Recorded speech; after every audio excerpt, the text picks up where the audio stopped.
Hey guys, I'm out in the garden this morning and I'm doing some garden prep. My granddaughter and I are going to need some summer projects to do together because she will be staying with us, looks like another 6 months or permanently. So we talked about doing a vegetable garden that she will be in charge of, and she will be planting vegetables and flowers. But because this is my vegetable garden, she's going to have a patch, as you can see, it's a good sized patch, that she's going to be growing a Three Sisters garden in. It may end up being a Four Sisters. The game plan is corn, which grows fairly fast, and I think kids love to see the development of the corn they'll eat. It'll be some type of sweet corn, I believe. And we'll do some type of bean, and I might do the peas, the sugar snap peas, because that's something she could pick and eat right out of the garden, which she seems to really enjoy. She does it with my carrots all the time. And we will do a type of squash, possibly some butternut or zucchini, or maybe even cucumbers, because cucumbers will vine across the ground as well. I've had that happen here. So we haven't decided what actually we're planting, but while she's at school, I decided to pull garlic, which was not doing anything for almost 8 months here in my garden. Being in Florida, from what I'm learning, garlic is not a crop for us. So what I did, and I do a back to Eden garden, but what I did is pull all the mulch back, pulled all the weeds. I'm scooping this out of my chicken run, not the coop, the run. So I have another bucket here to go, and this is where it comes from. All my yard scraps, vegetable scraps are going in here now, even though I have a big compost pile. You can see the lemon peels in here, even though they're really not citrus eaters. They still cleaned out the inside of those lemon peels quite a bit, but the shells will decompose, and again, it just adds to my compost. So I'm making more room in here by digging the hills and leveling the ground. Yes, and they're talking. They got the garlic that I pulled this morning. They're getting any weeds I'm pulling. But I'm also going in here, and they don't like it because the coop is a little small for them. I'm trying to get my husband to agree to expand it a little bit. But I'm taking this great fertile soil that they've made. It's free. And I'm going to put a layer of that down. And then I'm putting a layer of pure compost on top. And then I'll bring my mulch back over to hold moisture, and from there we'll come back in a week or two, because I want this chicken run stuff to set in a little bit. We'll come back in a week or two and actually plant it. But I wanted to show you what I'm going to be doing to build my ground levels, because all my gardens need to be topped off. I can't afford to go out and buy 50, 100, 150 pounds of Miracle-Gro or any of those bag mixes, and I wouldn't have them in my garden anyway. So what I'm going to do is use my own compost, and the compost from the chickens, the compost in these bags, which isn't much, but for this little patch it'll do. This is from a huge composting place in Lakeland. I got 720 pounds for $9. 720 pounds is a lot of compost, and I've had this is what's left out of it, so I've used quite a bit of it.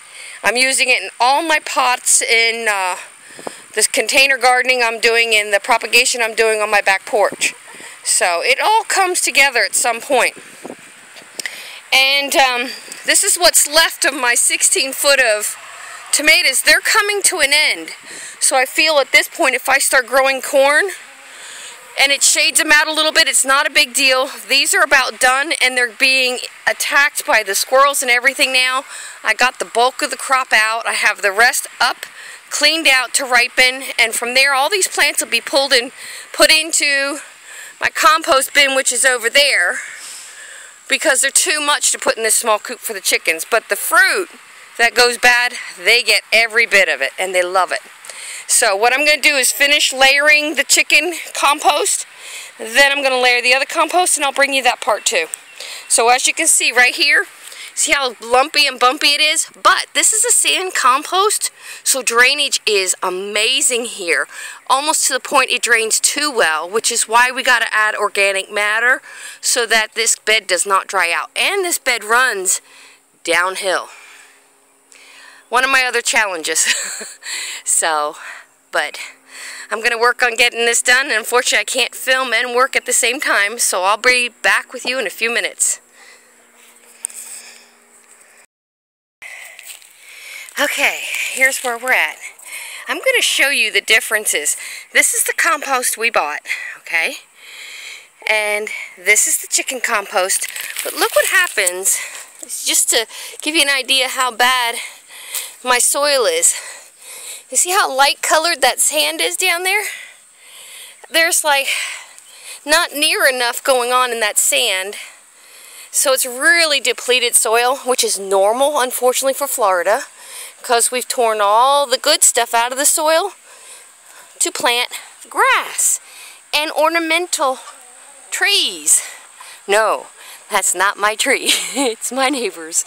It shades out my garden, unfortunately, but I get enough sun in this location that it is not a problem.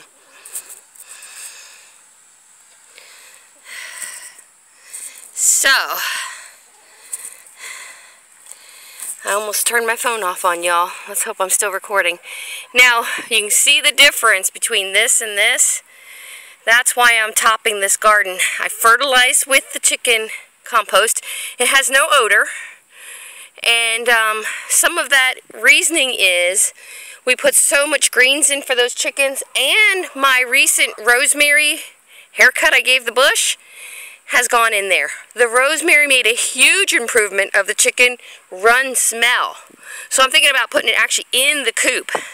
But look how moist this is. This has been in a bag, just waiting to be used. The bag has been covered, so no rain's getting in, but it's super moist. That's what I want from my garden here in Florida.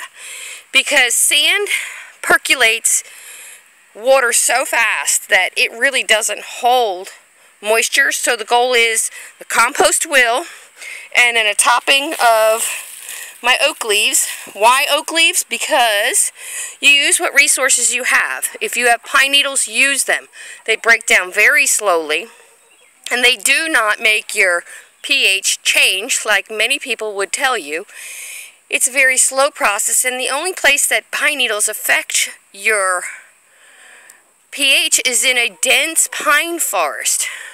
So don't worry about it. Use it. Use your resources. Don't go out and buy stuff. You see all these leaves laying? When I'm done here, I'll be raking up all those leaves. Are those my leaves? No, but they're in my yard. I'm going to use them. These oak leaves, this oak mulch, were those mine? No, I don't rake mine. I let mine compost right back into the soil to build the soil in my front yard. These were from our church. They had a youth program. The kids went over, raked all the leaves and sticks. They put them in bags. We asked, can we have those bags of leaves? And they looked at us like we're crazy. And I explained that I'm doing permaculture, and they said, sure, come pick them up. So we did, and we've been picking these type of leaves up from our local neighborhood as well. My neighbor across the street, he used to have 2 huge oak trees, and we started getting his and started adding those last year. From what I can see and tell in this location, I have a lot of soil building to do, so I'm going to be chasing more of this as soon as I can. And we save, let me show you. Now, when you go to this location for this compost, if you had a pickup truck, you'd be there in and out in 5 minutes. We do not have a pickup truck. We have a large SUV, or a medium-sized one. And the way we do it is with an old chicken feed bags, dog food bags, cat food bags, because we buy everything in bulk, and a good old handy-dandy shovel. We go over there, and we shovel every bag we have, and we save them all the time. We fill them up and load up the truck.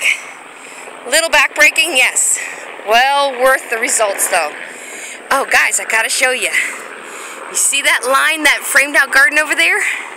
I'm influencing my neighbor. He is now growing beefsteak tomatoes.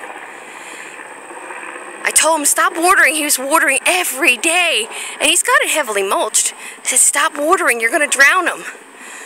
Looks like they have grown at least 6 inches since he put them in. To me, that's a win. Everybody, that's a win. Get your neighbor to grow a couple tomato plants. From tomatoes, they'll go to something like collard greens, because this guy likes collard greens. So, it's about getting more people to grow food. So, and if they're growing their own food, they're going to get healthier for it. Healthy neighbors, happy neighbors. Healthy homeowner, happy homeowner. Okay, I got some work to do.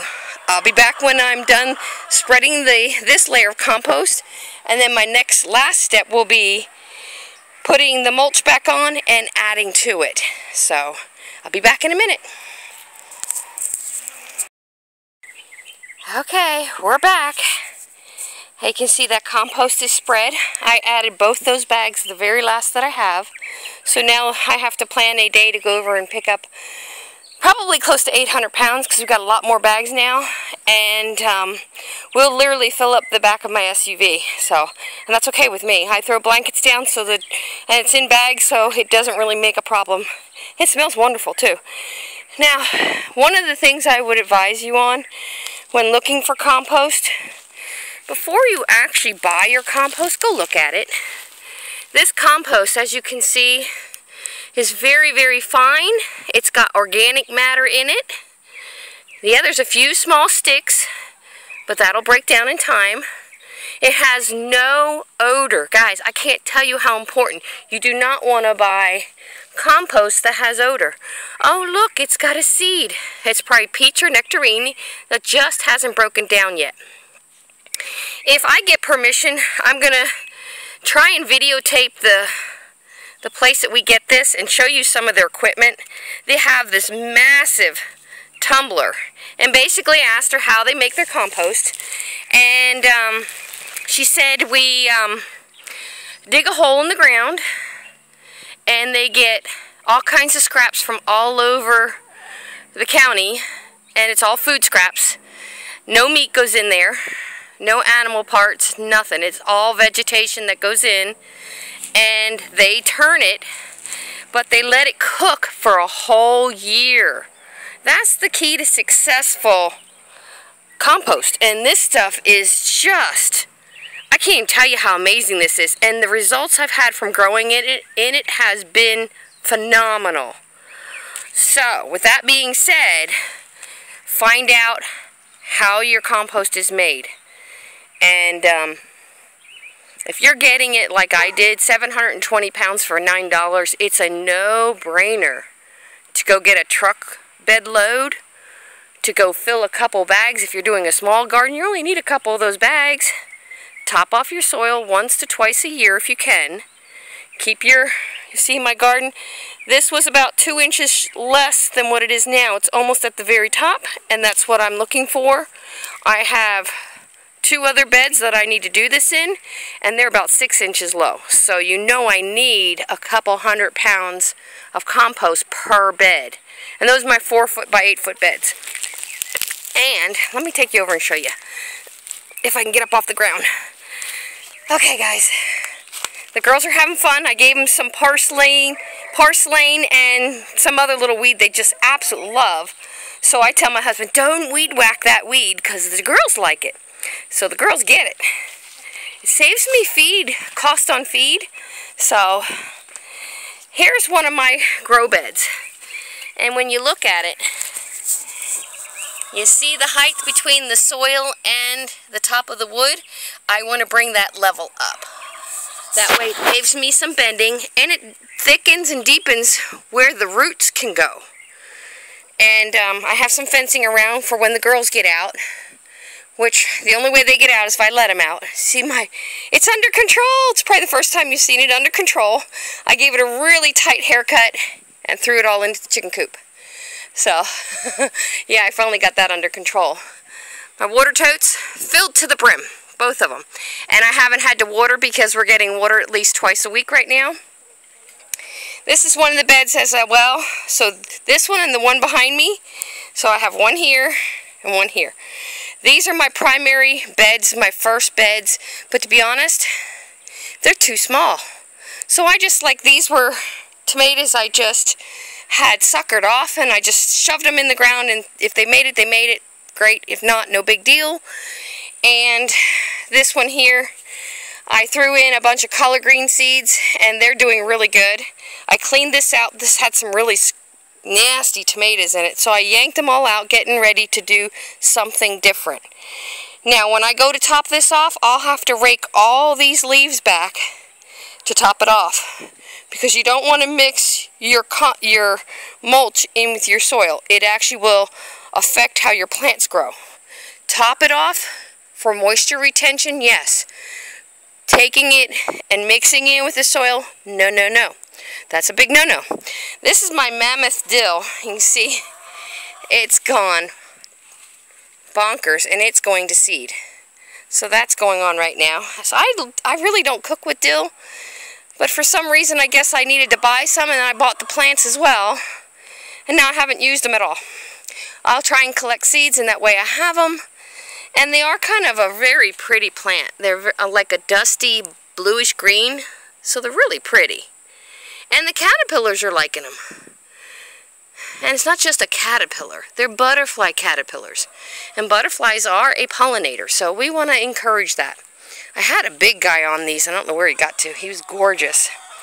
And he only ate a little bit. Seriously, I got like 8 dill plants in here, and he only nibbled on one. So he caused no damage. But, yeah. Wait till I show my granddaughter tonight. She's going to be super, super excited to see that we are ready to plant corn. I think we're going to start the corn first. And we might do some sugar snap peas along that fence line just to get them in and growing before school's out. And we'll probably plant the corn before school's out so that we have something to plant the beans. And the squash, I think, can go in around the same time as the corn. So we'll probably do at least 3 items and then wait and do the climbing beans as the last plant once the corn is about 8 inches tall. So that's the game plan. Guys, I'm not even sure if I want to remulch this right now. Because to plant this, we'd have to pull the mulch back, plant, and then remulch. I think I'll wait till things are sprouted and then mulch around it and try it that way and see what happens. The problem is this will dry out, and I don't want that, but you got to pick your battles when you're gardening. I think an easy plant for my granddaughter will be a battle worth waiting to fight, and then we can mulch. This bag here is full of the oak leaves. It's got the acorn caps in it, so it's ready to go. And I got all this laying here. If it stops the weeds in this aisle, great, you know. But yeah, I think we're ready to show Allie her new garden, and then we'll update you as the 3 sisters or 4 sisters, depending how we plant it, goes. And I'll try and video her doing some planting, so you get to enjoy seeing a kid doing some fun stuff that she actually enjoys doing. Alright, you guys, that's it for this part, and I will update you periodically. When we get to planting, I will bring you back for the plant. And y'all have a blessed day. And if you like the video, share and hit the button for like. Bye-bye.